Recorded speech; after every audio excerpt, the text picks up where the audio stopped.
안녕하십니까 시청자 여러분, 박정호입니다. 박정호의 핫스팟. 네, 새로운 한 주가 시작됐습니다. 월요일 맞아서 오늘 또 여러분들이 보고 싶어하는 게스트를 모시고 말씀을 한번 나눠보도록 하겠습니다. 김남국 민주당 의원 나와 있습니다. 안녕하십니까 의원님? 네, 안녕하세요. 네, 반갑습니다. 오랜만에 뵙습니다. 예, 잘 지내시죠? 네, 잘 지냅니다. 저희가 여의도로 이사 왔어요 지난주에. 월요일에 네. 제가 이사 와서 일주일 정도 됐는데 어때요? 좀 와보니까. 여기 와보니까 네. 건물이 너무 좋은 것 같습니다. 자주 왔는데 오다가 보니까 주식 네. 전업으로 투자하는 사무실도 있고. 예, 여기 뭐 많은 분들이 네. 여기저기 뭐 분야 다양한 분야의 네, 사람들이 다양한 업종이 있는 것 네, 같습니다. 사무실을 네. 내서 있고 예. 저희 오마이 TV에서 여의도랑 좀 가깝게 해서 의원님들 말씀도 좀 많이 듣고 여러분과 소통하는 방송 좀 많이 하려고 이쪽에 왔습니다. 의원님 자주 좀 불러주세요. 네, 자주 예, 불러주시면 예. 자주 찾아오겠습니다. 사실 이제 좀 멀리 떨어져 있으면 네. 이제 일정 때문에 사실 가고 싶어도 못 가는 맞아요. 경우가 많은데 네, 네. 여기 너무 가깝게 있으니까 너무 좋습니다. 부담이 없어요. 좋습니다. 네. 자, 이렇게 약속하셨으니까 저희가 자주 뵙는 걸로 하고요. 바로 이제 본론으로 들어가 보도록 하겠습니다. 7월 국회 이제 뭐 오늘부터 본격적으로 시작이 됐는데 많은 분들이 그러세요. 공수처 어떻게 되는 거냐. 이거 이러다가 그냥 흐지부지 되는 거 아니냐 이런 말씀 많이 하시는데 어떻게 보고 계세요, 의원님? 우선은 이제 후보자 추천위원회 구성이 되어야 되는데 지금 현재는 조금 인선 작업에 조금 어려움이 있어서 네. 아직까지는 마무리가 되지 못한 그런 상황이고요. 내부적으로는 이제 좋은 훌륭한 분을 모시기로 해가지고 최종적으로 지금 좀 결론을 내리려고 지금 하고 있는 그런 상황입니다. 민주당도 다 안 됐잖아요. 한 명이 네. 좀 어쨌든 예, 그래서 사퇴가 너무 좀 돼가지고. 죄송하고요. 사실 이제 네. 그 점에 대해서 좀 해명 아닌 좀 해명을 하자면 네. 변호사 같은 경우 어떤 사건이든 변호를 할 수는 있는 거거든요. 예, 살인자라고 하더라도 아니면 어떤 성폭력 범죄자라고 하더라도 여러 가지 이제 사건과 관련되어서 변호를 하는 게 변호사의 임무입니다. 네. 그래서 사건 수임과 관련되어서는 크게 신경을 쓰지 못한 측면이 있었는데 설마 엠번방 사건을 이제 변호하신 분이라고 하는 것을 그러게요. 미처 좀 알지 못했습니다. 이게 왜냐하면 왜 알지 못했냐라고 막 하시는데 사실 공개가 불가능한 정보이거든요. 당사자 변호사만 알 수 있는 그런 정보이고 협회도 이러한 어떤 사건을 하고 있는지는 파악할 수 있는 뭐 법적 권한이나 근거가 없기 때문에 네. 알기가 조금 어려운 정보였습니다. 예. 그래서 어쨌든 백혜련 이 간사가 사과를 했고요. 네. 그분도 이제 물러나게 됐는데 이 여당은 어쨌든 후보를 추천위를 구성하겠다는 입장인데 통합당에서는 아직까지 별다른 입장 변화가 없는 것 같아요. 저희가 이제 내부적으로 좀 듣기로는 통합당도 법조인 중심으로 어. 그 통합당 의원님들 중에서 예. 법조인 중심으로 해서 의사를 좀 타진하고 있다라고 좀 그래요? 이야기를 들었습니다. 그러나 이제 공개적으로는 어떤 이야기가 나올지는 지금 아는 그런 상황이고요. 아마 여당이 지금 아직 그 추천 인선 작업을 하지 않았기 때문에 네. 시간적으로 여유는 있다라고 좀 생각을 하고 계신 것 같습니다. 그러면 통합당도 그 후보 추천위 구성에는 어쨌든 협조를 한다 이런 입장인가요? 네, 그동안은 뭐 헌재 판결 전에는 안 되겠다 이런 얘기를 했었는데. 할 거라고 저는 생각이 들고요. 예.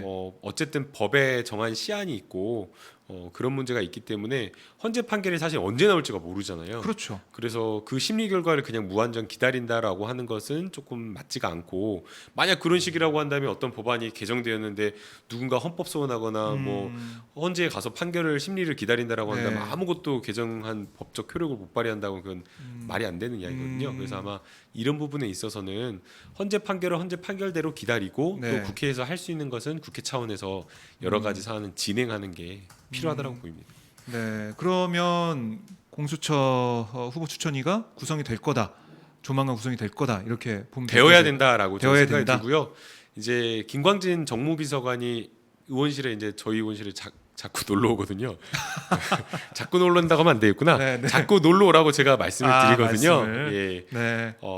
그래서 이제 청와대 그 대통령의 의중이나 이런 생각을 좀 들어보고 이야기를 많이 나누고 있는데 네. 대통령께서도 공수처와 관련되어서는 네. 빈틈없이 차질 없이 확고하게 진행을 해야 된다라는 그런 생각을 가지고 계십니다. 예. 그러니까 이렇게 어떻게 보면은 뭐 민주당 지지자분들 입장에서는 통합당이 시간 끌기 한다고 볼 수도 있어요.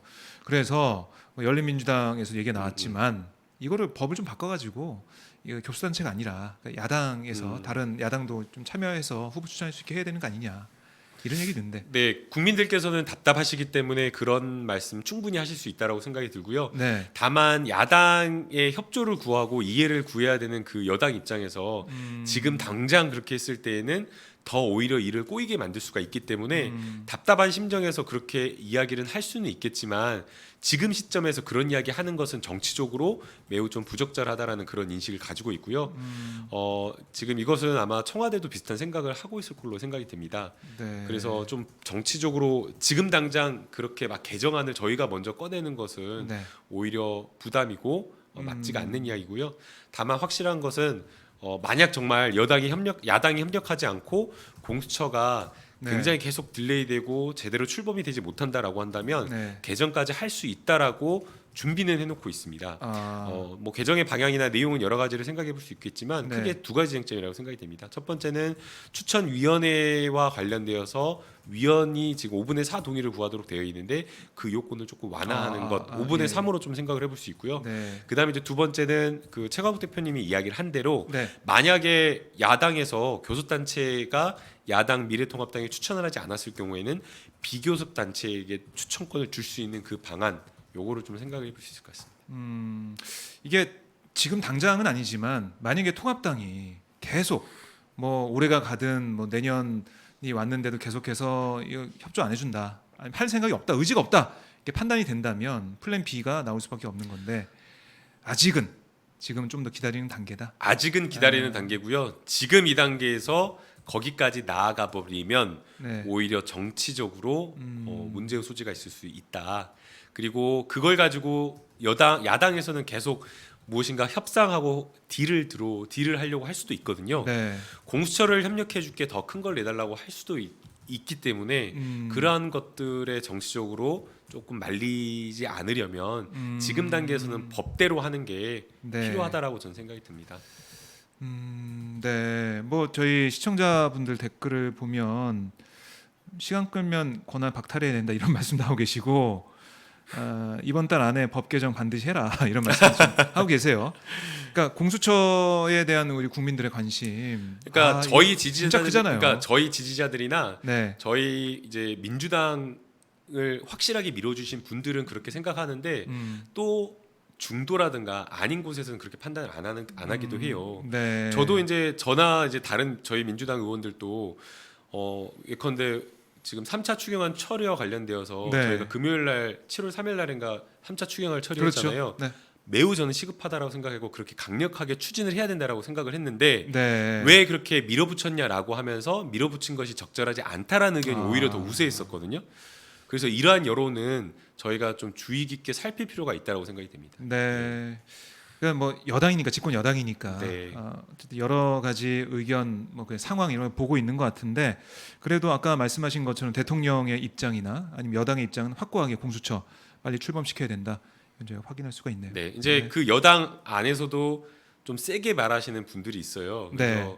그 세게 말하는 사람 중 한 명이 저와 김용민 의원님 두 분이 가장 좀 세게 이야기를 하고 있고요. 네. 법사위에서 김종민 의원님도 진짜 이 검찰 개혁이라든가 공수처와 관련되어서 진짜 네. 소신을 가지고 10년처럼 좀 밀어붙이고 있습니다. 알겠습니다. 김광진 비서관은 계속 자주 놀러 올 것 같나요? 네, 자주 놀러 오라고 하고 있습니다. 왜냐하면 이게 정무비서관이기 때문에 여당, 야당 의원들 많이 만나야죠. 협력해야 될 것들이 많거든요. 네. 근데 이제 그 약속을 잡다 보면 중간에 이제 빈 시간이 있잖아요. 맞아요. 그럼 어디 빈 시간에 카페 가기가 힘드니까 제가 봤을 때는 저희 네. 의원실을 자주 좀 찾아주시는 것 같습니다. 뭐 사랑방이 되고 있군요. 예, 사랑방으로 편하게 언제든지 김광진 정무비서관님 편하게 놀러 오십시오. 네. 제가 없더라도 편하게 놀러 가시고. 예. 지난주에 오셨는데 네. 음료수 안 줬다고 좀 삐지셨어요. 자, 너무 자주 찾아온다고 음료수도 안 네. 주냐. 예, 그 정도 되면 이제 알아서 마셔야 되는 그런 수준인 것 같은데. 그래서 제가 또 장을 봐왔기 때문에 네. 맛있는 걸로 제가 잘 모시겠습니다. 네, 김관진 비서관님 꼭 다시 한번 또 들으시길 바라겠고요. 공수처 뭐 답답하지만 법사위 진행된 사항은 저희가 좀 계속 모니터링을 하도록 하고요. 공수처와 이제 맞물려서 우리 국민들께서 많이 바라는 게 검찰 개혁이에요. 검찰이 그동안 보여왔던 뭐 그런 나쁜 네. 점들, 나쁜 예. 모습들 다 알고 있기 때문에 검찰 개혁 한 방편으로 공수처가 진행되고 있긴 하지만 검찰 개혁 공수처만 있는 게 아니잖아요. 예. 검찰 개혁의 이 방향이나 아니면 지금 진행되는 속도 이런 것들은 좀 어떻게 판단하고 계십니까? 최근에 지금 저희가 그러니까 저도 그랬는데요. 이제 네. 많은 국민들과 많은 전문가들이 생각했던 것은 검찰 개혁의 핵심은 검찰권을 분산시키는 거다라고 생각을 했고 네네. 실제 그것을 지난해에 국민들의 힘으로 정말 많은 분들이 거리에 나와서 촛불을 들어주셔가지고 공수처 설치하고 검경 수사권 네. 조정이라고 하는 검찰권 분산을 이뤄냈었거든요. 근데 네. 그렇게 하니까 검찰 개혁 어느 정도 된 것 아니냐라고 봤더니 검찰 개혁이 내부로부터 검찰 개혁도 매우 중요하다라는 것을 최근에 좀 깨닫게 되었어요. 왜 절실하게. 왜 이렇게 깨닫게 됐어요? 왜냐하면 그 검찰 내부에 지금 한명수 전 총리 건과 관련되어서 법무부에 진정이 들어갔잖아요. 네. 그래서 독립적인 대검의 감찰부가 이것을 감찰하겠다라고 했는데 윤석열 총장이 그것을 서울중앙지검의 인권부로 그냥 내려버렸잖아요. 네, 그렇죠. 패싱해버리고 네. 감찰 패싱이 있어버렸죠. 그 다음에 본인 측근에 대해서 서울중앙지검에서 수사를 열심히 하겠다라고 하니까 어떻게 했습니까? 그거를 또 처음에는 6월 3일자 공문을 통해서 보고도 하지 말라 대검 간부 회의에서 대검 부장회의에서 수사 지휘와 관련된 네. 것들을 결정해서 서울중앙지검의 독립된 수사를 지켜주겠다라고 했는데 한 달 뒤에 대검에서 갑자기 이것을 네. 윤석열 총장의 말을 뒤집어가지고 전문수사 자문단을 꾸려가지고 마치 이 수사를 중단시키려고 하는 그런 모습을 보였기 때문에 지난해 우리가 검찰권을 분산시키는 검찰 개혁을 했다라고 한다면 올해 지금 좀 논의를 해볼 것은 검찰 내부로부터의 견제와 균형도 필요한 거 아니냐라는 좀 생각이 들었습니다. 윤석열 총장이 무소불위의 권력을 가지고 검찰을 일사불란하게 모든 것들을 지휘해버리고 사건 배당해버리고 이렇게 하다 보니까 여러 가지 폐단과 문제가 있다. 그래서 저는 이런 부분도 올해는 들여다 좀 볼 생각입니다. 네, 그러니까 이 추미애 장관이 수사지휘권을 발동하고 좀 혼란스러운 상황이 좀 있었는데 결국은 정리가 돼서 서울중앙지검이 이 이른바 검언유착 의혹 사건을 계속 수사를 좀 하고 있고 속도를 내는 그런 모습인데요. 이동재 전 기자도 이 구속이 됐고요. 예. 그러니까 윤석열 총장이 그러면 이제 추미애 장관과 어떤 갈등이나 이걸 통해서 좀 물러선 그런 모습이잖아요. 그러면 어떻게 보면은 이게 검찰 개혁으로 가는 그쪽 방향으로 좀 틀었다라고 볼 수가 있을까요? 아니 전 그렇다라고 보이지 않고요. 갈등이라고도 저는 평가하고 싶지 않습니다. 이건 그냥 항명이다. 항명이다. 그냥 왜 갈등? 그러니까 갈등이라고 하는 것은 네. 온당한 주장, 합리적인 주장 그런 것들을 할 때에 네. 갈등이라는 표현 저를 쓸 수 있는데 이 사안은 저는 그렇지 않다고 보여요. 왜냐하면 윤석열 총장이 본인 측근에 대한 어떤 수사나 이러한 것들을 막으려고 회피하려고 오히려 합리적이고 굉장히 상식적인 추미애 장관의 수사지휘라든가 이런 여러 가지 명령에 대해서 철저하게 저는 항명한 것 아니냐 이렇게 네. 평가를 좀 내리고 싶고요. 거기에 대해서 윤석열 총장이 마치 다시 검찰 개혁의 방향으로 간다 그렇게 좀 보이지 않고 네. 오히려 항명을 하고 싶었는데 항명할 수단이 없으니까 그리고 항명할 여러 가지 본인에 대한 어떤 검찰 내부에서의 비판도 있다 보니까 네. 그냥 꼬리를 내린 것 아니냐. 비겁한 태도로 저는 회피했다라고 저는 이렇게 평가를 하고 싶습니다. 비겁한 태도로 회피했다. 네. 네. 이제 그러면은 윤석열 총장은 앞으로 어떻게 할까요? 좀 어떻게 예상을 해볼 수가 있을까요? 윤석열 총장은 네. 뭐 어떻게 할지 제가 평론가 저 입장에서 이야기를 하면 그게 이제 어떻게 할지 익숙해가지고. 그게 예상이 되는데 네. 또 여당 의원이다 보니까 말조심 입조심 해야 됩니다. 예, 그래서 네. 그거는 평론가님께 들으시고요. 네, 알겠습니다. 저는 이제 여당 의원으로서 바라는 점이 있다라고 바라는 점이 하면 있다면, 검찰 개혁에 네, 정말 한 검찰총장으로서 그 역할을 좀 해주기를 간절히 바랍니다. 1년간 본인 스스로가 어떤 수사를 했는지 뒤돌아본다라고 하면 윤석열 총장 정말 할 말이 저는 없어야 된다고 생각이 듭니다. 굉장히 저는 부끄러울 거라고 저는 생각이 들고요. 남은 임기 1년이라도 제발 진짜 정상적인 어떤 검찰총장으로서 측근 감싸게 하는 그런 검찰총장이 아니라 수사를 통해서 정치에 개입하는 듯한 정치 수사를 하는 그런 검찰의 오해를 받는 총장이 아니라 제대로 된 아주 신중한 정중동의 모습을 보이는 검찰총장이 되었으면 좋겠습니다. 예, 뭐 어떻게 뭐 고언처럼 네, 조언을 좀 해주셨는데 알겠습니다. 윤 총장이 글쎄요 이제 검언유착 그 수사가 어떻게 될지 여기에 따라서 또 많이 영향이 있을 것 같아요. 한번 좀 봐야 될 것으로 보이는데 이동재 전 채널A 기자가 구속이 됐잖아요. 네. 그래서 뭐 한동훈 검사장 뭐 조사를 뭐 한다, 뭐 수사를 한다, 뭐 이런 보도 나오고 있고요. 이 문제 한동훈 검사장 조사가 좀 필요하다고 보세요? 어떻게 보세요? 당연히 필요하죠. 네. 제가 그 한동훈 검사장이 연루가 되어 있다거나 공범이다, 공모관계에 있다라고 예단하지 않습니다.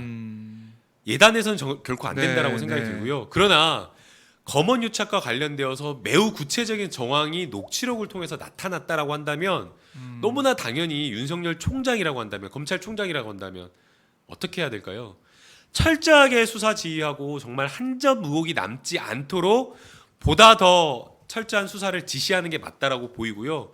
그리고 그 사건에 자신의 측근이 연루되어 있다고 한다면 의심받는 그런 상황인 거잖아요. 네. 제대로 수사를 할까, 제대로 감찰을 할까 걱정하는 거잖아요. 그러면 그런 우려 없도록 내 측근이니까 더 진짜 더 세게, 아주 세게 아무도 의심하지 않도록 아무도 봐줬다라는 그런 의심하지 않도록 더 철저하게 하라라고 할 것 같습니다. 근데 지금 윤석열 총장의 모습은 그렇지가 않아서 네. 많은 국민들이 우려하고 있는 거거든요. 그래서 저는 이 사건과 관련되어서 윤석열 총장이 정말 손 떼고 제대로 된 어떤 수사팀이 독립된 수사를 할 수 있도록 보장하는 것, 철저하게 보장하는 게 매우 중요하다고 저는 생각이 들어요. 네. 그뭐 한동훈 검사장이 이제 소환 조사를 받은 다음에 거기에 따라서 결정할 텐데 윤석열 총장이 앞으로 보일 행태 여기 이 수사에 대해서 보일 그런 여러 가지 태도나 자세 여기에 대해서도 좀 주의 있게 봐야겠네요. 네. 그게 윤석열 총장의 근데 앞으로 이제는 보여주니까. 볼 게 없다라고 봅니다. 이제는 볼 게 없다. 이제는 볼 게 없다. 아. 왜냐하면 할 수 있는 게 없거든요. 아. 지금 한동훈 검사장이 피의자 신분으로서 신청을 해서 수사심의위원회를 개최를 했는데 네. 거기에 대해 수사팀이 제동을 걸면서 승부수를 띄운 게 바로 영장 청구였거든요. 그렇죠. 예. 근데 영장 내용에 매우 구체적인 어떤 상당한 자료가 있다. 협박이라고 볼 만한 그런 상당한 자료가 있고 네. 또 검찰의 고위직과 공모해서 이런 것들을 했다라고 볼 만하다라고 구속영장을 발부했기 때문에 그리고 네. 여기에 대해서 합리적인 수사가 필요하다라고 이야기를 한 거잖아요. 네, 네. 근데 그렇다라고 한다면 여기서 검찰총장이 무엇을 더 할 수 있을까? 이제 더 이상 저는 할 수 있는 게 없다라고 저는 생각이 듭니다. 예. 알겠습니다. 예, 윤석열 총장이 그러면 이 상황에서 할 수 있는 건 검찰 개혁을 위해서 더 매진하겠다. 남은 임기 동안 뭐 그런 모습 보여주는 기도하는 게 저는 남아 있다고 보입니다. 기도하는 같이 정말 검찰 개혁 해야 된다라고 많은 국민들 염원하고 네. 저도 기도하고 막 그랬거든요. 네, 검찰 네. 개혁이 정말 이루어져야 된다. 예. 같이 기도하는 길로. 같이 기도한 일 남아 있네요. 알겠습니다.